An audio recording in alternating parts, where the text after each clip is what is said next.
Hi, this is Abby and Carolyn with the Bead Place, and Carolyn is closing a bunch of 5mm TierraCast jump rings so that she can make the Zig Zag bracelet. Get your hand out of the way. So this is the bracelet that we'll be showing you how to make in just a sec. Okay, Carolyn, are you ready to make the Zig Zag bracelet? Well, yes, Abby, I am. Okay, what you're going to do is take some S-lon or hemp cording and cut about your arm's length long of the cord. And I'm hogging the flush cutter. That would be much longer than yours. It would, but generally, the taller you are, the bigger your bones are, which would give you a bigger wrist, so it's okay. This is just an approximate measurement. Okay, what you're going to do is string your button to the middle of that cording. And obviously with a button with holes, you're going to double it through like what Carolyn's doing. And if you've got a shank button, you can just string it through. But just string it to the middle. And tie an overhand knot close to the button.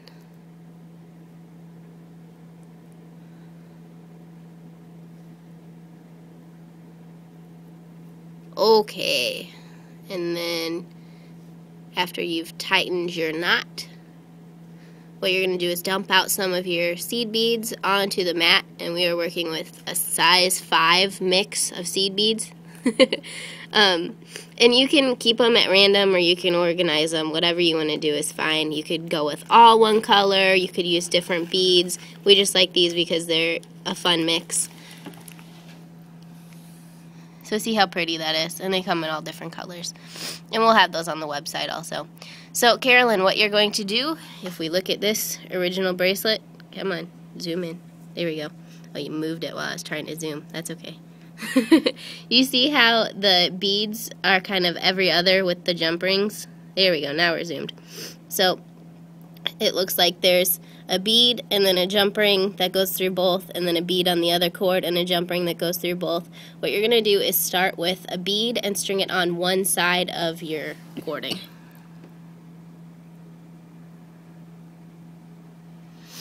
And then string a jump ring through both sides of your cording. My cording was frayed. Yeah, if your cording is frayed, you can cut the end off. Just that easy.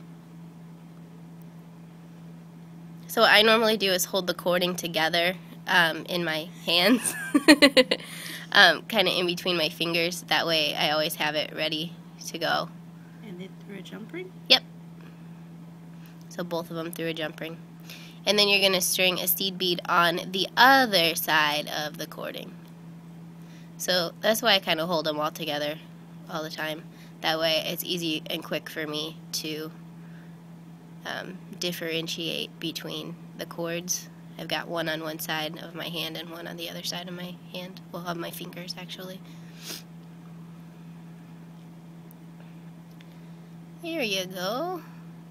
Doing good. So Carolyn's going to keep doing this for a little bit, and then we're going to show you what her little swatch looks like. And you can get totally different looks depending on the color of jump rings that you choose. If you pick a fancy button, or if you use a bead instead of a button.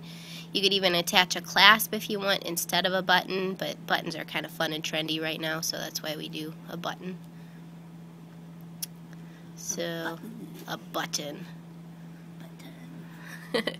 So Carolyn's going to pull that swatch down to the button, and we're going to take a look at her swatch.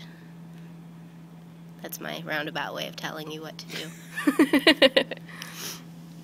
Cool. Look how cool that is. Let me zoom in, or focus actually. Yeah, look how fun that is. So Carolyn's going to keep doing that, and then we will come back to you to show you an update. Okay, say bye, Carolyn. Bye, Carolyn. So Carolyn is finishing up her bracelet. Look how awesome that looks. Pretty cool, right? Right. Right. So she's adding the last few beads on. So a bead on one, and then a jump ring on the other. No, That's not right. A bead on one and a jump ring on both, and then a bead on the other. You're welcome, sweetheart. Awesome. Mm-mm. Retro. So the good thing is these are open jump rings. So if you happen to make a mistake, even if you notice that you've made your mistake after you finish the bracelet, it's easy just to take a pair of pliers and carefully open the jump ring and put it where it needs to go, and then close it. It's okay. It's okay. Cool. So bead on one, jump ring through both, and Zen bead on another. Gosh, Carolyn, you're taking a long time. You think you're almost done? I think I'm almost done. Let's see. Let's see. So you want to end with a bead and not a jump ring. Uh-oh. Ruh-roh. Retro. And you actually want to end shorter than your bracelet size, because if you look on this bracelet right here, there's a loop that we're going to make. So Carolyn's going to test that on her wrist. Is it aight? Right. Aight.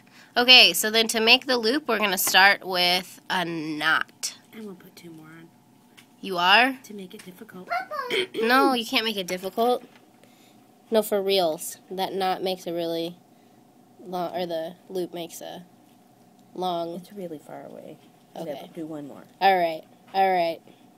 We're going to do 1 more, Thanks, Mom. because Carolyn's being difficult. Oh, we got a baby back here throwing a temper tantrum. Okay. Okay.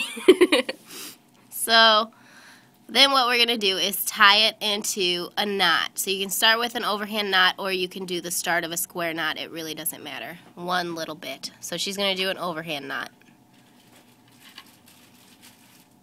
which is awesome. And pull that overhand knot really close down to the beads.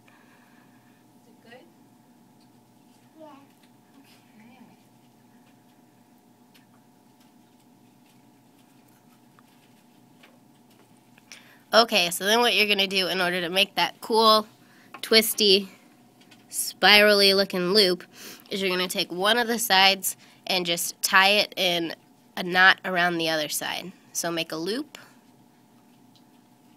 and then bring the other end through. So you see how she's making a knot? It's like a half hitch knot. So she's making a loop out of one. Do I do it to the other side then? Nope, you're just going to work with one side for the whole thing. Ruh-roh. Retro. Yeah,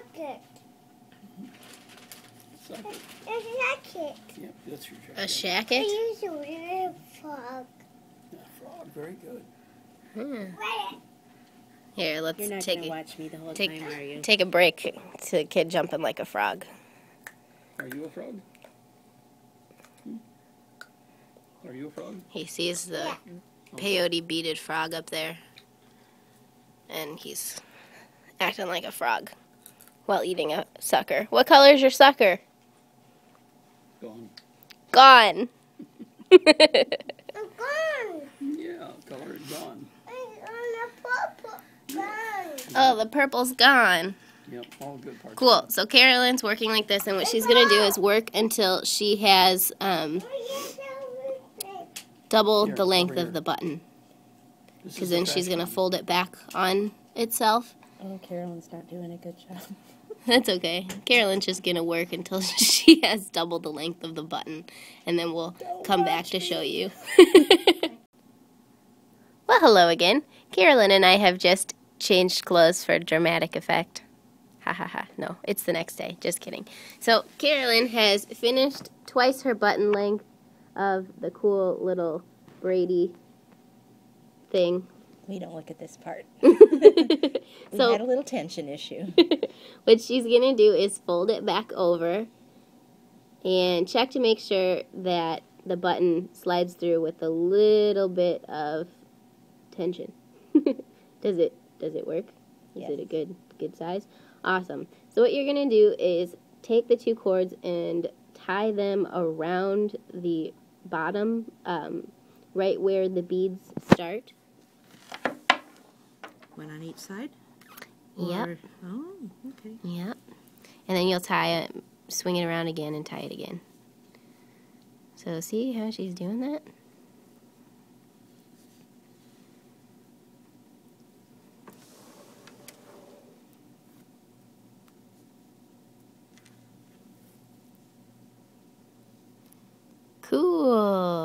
it made a buttonhole. And she's going to tie a square knot to secure it. Awesome. And then she's going to bring it around to the other side after she secures it. I And already brought it around to the other. oh, okay. I'll Then do a square knot now. yeah, you're good. She's a step ahead of me.